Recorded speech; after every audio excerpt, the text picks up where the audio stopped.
Tony Khan needs to know what they're doing in that match. Yes, and Tony Khan needs to be the one to tell 64-year-olds, bro, I guarantee you, what's his name? Shad Khan? Is that his first name? Shad. I guarantee you he's younger than Sting. Okay, so Tony, how about if your father was doing that spot?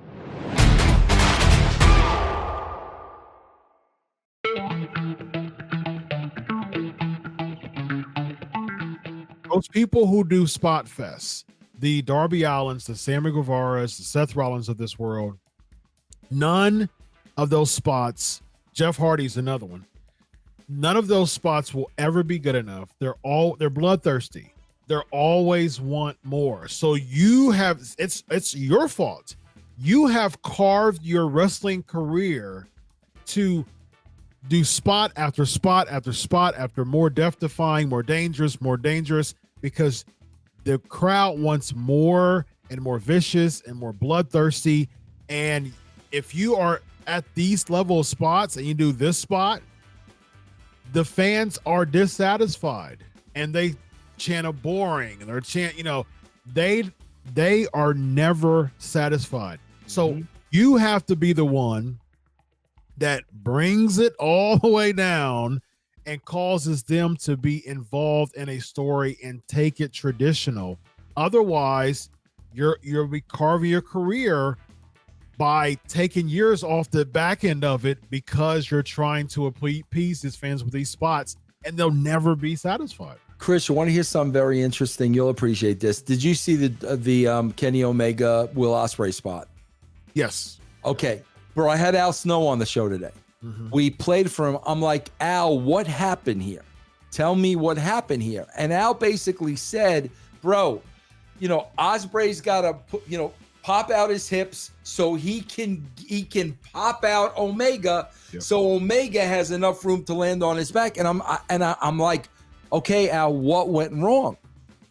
And he said, what went wrong, Vince, is by the time they get to the spot, because of everything they've done, they're freaking exhausted. Exactly. He said that's what's right. He did not have the energy to do that the right way. Yes. That's what happened. I mean, bro, Will Ospreay is a pro. Yeah. Kenny Omega is a pro. But when you're doing this for 20 minutes and then you got to do something that simple and you are shot, yes, somebody's gonna get hurt, bro. Absolutely, man. 100%. And it's just, and the thing is, again, the fans don't really understand those dynamics, nor care, because they're expecting them to be superhero, to have this superhuman superhero stamina for 20 minutes. Okay, how about you fans out there who are in that audience come in the ring and expect to do spot after spot for 20 minutes and see how that works out?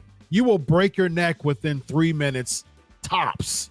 And for some reason, they're expecting these superhuman wrestlers to go out and do spot after spot after spot. But again, I say, Vince, the problem is a lot of those wrestlers, they cater to them. Absolutely, and they're like, bro, we'll give it to you. We'll give you the spot. Absolutely. I want that validation. Again, I'm thinking from a psychological standpoint, I want the validation. It's a drug to me to get that validation, And then what I'll do, I'll go to the top rope, and then I'll go to the ladder, the 6-foot ladder, and then I'll bring an 8-foot ladder, and then I'll bring a 10-foot ladder, and then I'll go to the balcony, and then the fans want more. That's what we see. That's what we see it all the time, Vince. Like when, say, for instance, if Brock Lesnar is supposed to be a heel, and he comes out and he F5 someone on the table, what do the fans say? One more time. Oh yeah, One more time. That's the bloodthirsty type of mentality. It's called Schadenfreude. It's German for harm joy.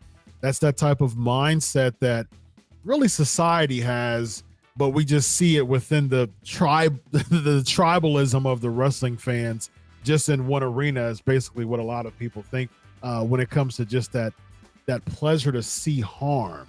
And the pro wrestling crowd, man, they're big on it, man. Bro, you know what's so funny about this, Chris? Again, being a baseball fan, so many times, bro, you'll see these hot rookies come up with a lot of hype.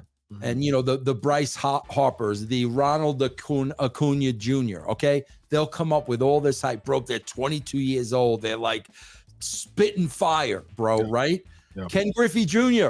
when he first came up, bro. What happens is, guy tries to run through a wall and make a catch, and now he's out for 2 months.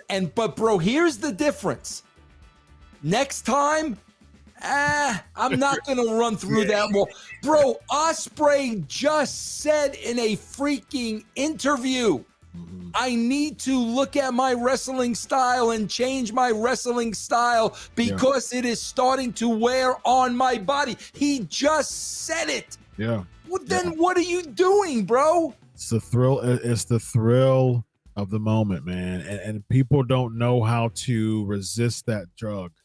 A lot of people don't know how to turn down the high, because especially if you are so used to getting that type of high when you wrestle, it's like you are just an addict. I mean, like I'm gonna be honest with you, man. Yeah. You're a dopamine addict when it comes to those type of spots, man.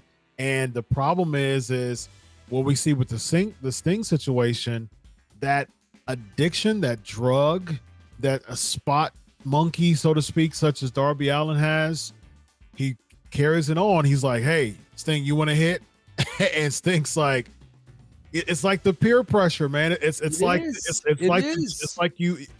the joint around the friends. You know what I mean? Like, there's a circle of friends.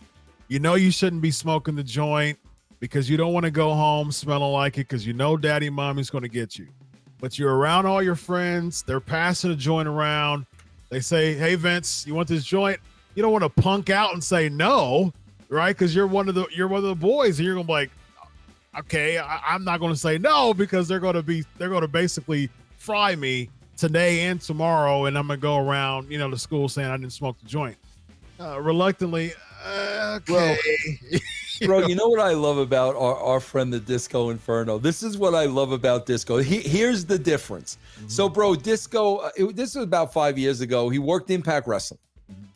So, bro, they want Disco to do the spot where the guy's jumping off the top rope and the 18 bowling pins are there to go down, right? So they want Disco to do the spot, and Disco says, wait a minute.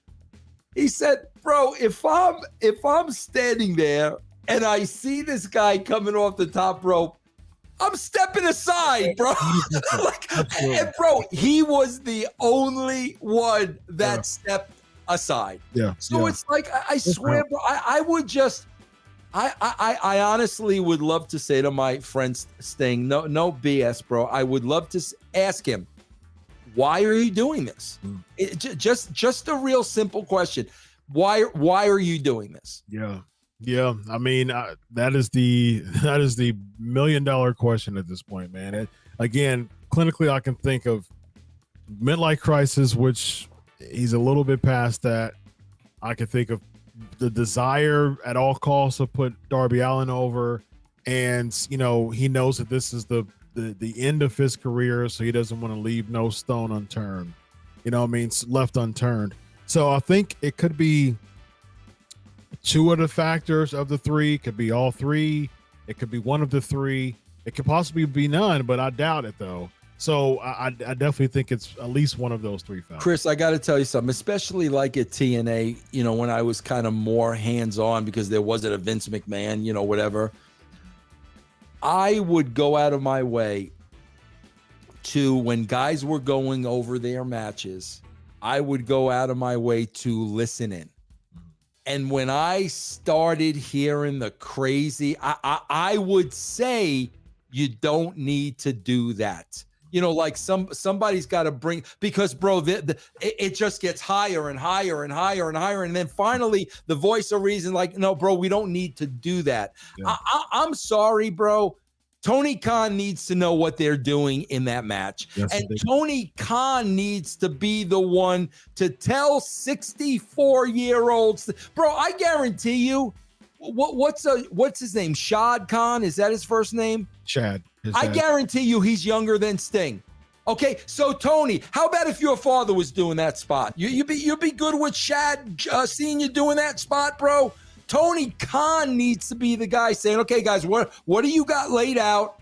And then Sting, you really don't need to be doing that. Yeah. I think Shad's about 70 or something like that. You think so? Yeah, Tony's 40. Because he looks good for a 70-year-old man. Shad is, let's see. Shad is 72. Wow, good for him. He looks good for a 72-year-old man. Absolutely. Yeah. Yeah, I mean, but this is what Tony does. He goes, he smells the joint. He's like, okay, where's that smell at? So he traces the smell. He goes to the circle, and instead of being the mature one, like the teacher, so to speak, like, man, put that joint down. He said, let me get a hit. and he wants to be a part of the circle, and he wants to be included. So instead of taking the joint away, he smokes the joint with the circle so he can feel included. Bro, I am very passionate about this, and I will tell you why, bro, because people don't understand how serious this is. Bro, I will never forget when I was at TNA and freaking Daffney was involved in a match with Abyss and Raven, and bro, that one, my fault. I did not say, what are you guys doing? So I'm watching this, and bro, it was the same exact situation. They laid out the match as the female. Daphne's not going to say, no, I can't do it. She's not going to do that. And bro, they made her take such a vicious bump. Bro, as soon as I saw that, I left Gorilla and I went to the curtain and I screamed at her. When she came back, I was like, why did you not tell me? Because I knew she felt uncomfortable. Why didn't you tell me that? Bro, as a shoot, that injury led to her killing herself, bro, because that injury fried her brains, bro. She was never the same after that. And that's why if you don't think this stuff isn't serious, you're a moron, bro. She was never the same after that, Chris. She had psychological problems and her brain was all messed up. And we all know the end of that story. Yeah. So, bro, it goes much further than this. For what? A pop?